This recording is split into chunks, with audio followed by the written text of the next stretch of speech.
రైతు భరోసా డబ్బులు ఇక సంక్రాంతికి ముందట వస్తాయా, సంక్రాంతి తర్వాత వస్తాయా, డిసెంబర్లో వస్తాయో రావు, ఇట్లా అప్పటి నుంచి అయితే రైతాంగం అయితే ఎదురు చూస్తుంది కదా. మొత్తానికైతే ప్రభుత్వం కొన్ని ఆలోచనలు చేసింది.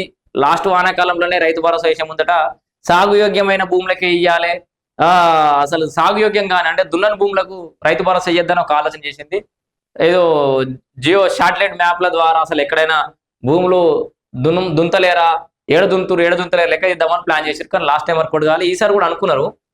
మరి ఈసారి కూడా ఎంతవరకు సాధ్యమవుతుంది అనేది ఎదురు చూడాలి. ఎందుకంటే ఇప్పటికే లేట్ అయిపోయింది. మరి సంక్రాంతి కన్నా రైతు భరోసా స్టార్ట్ అవుతుంది అని అనుకున్నాం. అయితే రైతు భరోసా కోసం దరఖాస్తులు తీసుకుంటామని ఒక అప్డేట్ వచ్చింది. అరే మళ్ళీ ఈ దరఖాస్తులు ఏందని రైతులందరూ ఆగం కావద్దు, గాబరా పడద్దు. ఇది కొత్తగా పట్టాదారు పాస్ పుస్తకాలు తీసుకున్న వాళ్ళ దగ్గర దరఖాస్తు తీసుకోబోతోంది ఈ ప్రభుత్వం. కొత్త పట్టాదారు నుంచి తీసుకునేలా సర్కారు ప్లాన్.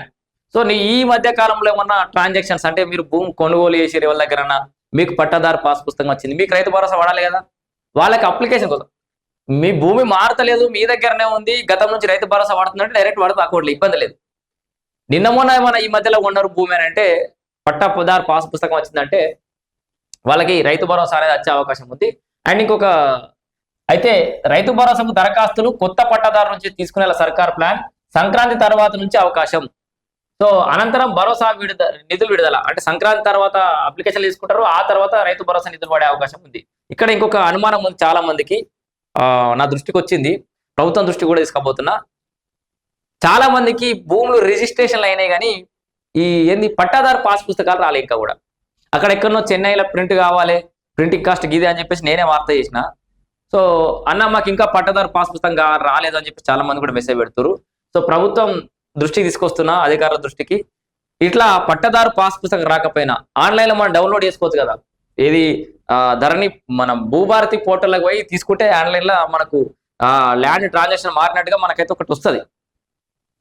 ఆ కాపీతోటి రైతు భరోసా నిధులకు అప్లై చేసుకోవచ్చా లేదా అనేది ఒక క్లారిటీ ఇవ్వాల్సిన అవసరం ఉంది ప్రభుత్వం అధికారులు. అండ్ మీరు రైతాంగం కూడా ఆగం కాకుండా నా నుంచి అప్డేట్ వచ్చినా రాకపోయినా ఒకసారి మీ విలేజ్ సంబంధించి అగ్రికల్చర్ ఆఫీసర్ని సంప్రదించుర్రి. కొత్తగా పాస్ పుస్తకాలు అంటే భూములు కొన్నోళ్ళు అయితే మీకు పట్టదారు పాస్ పుస్తకం రాకపోయినా మీ పేరు మీదకి భూమి జాగా అయిపోయి ఉంటే ఒకసారి అధికారిని అలువురి, సార్ మరి నిన్న మొన్నే మాకు రిజిస్ట్రేషన్ అయ్యింది, ఏమో మరి కొత్తగా అప్లికేషన్ తీసుకుంటారట, మాకేమో పట్టదారు పాస్ పుస్తకం రావాలి, ఏం చేయాలా సార్ అని అడుగురి. వాళ్ళు ఒక సజెషన్ ఇస్తారు. దాని ప్రకారం అది ఎక్కడైనా ట్రాన్సాక్షన్స్ వాడుకోవచ్చు అని ప్రభుత్వం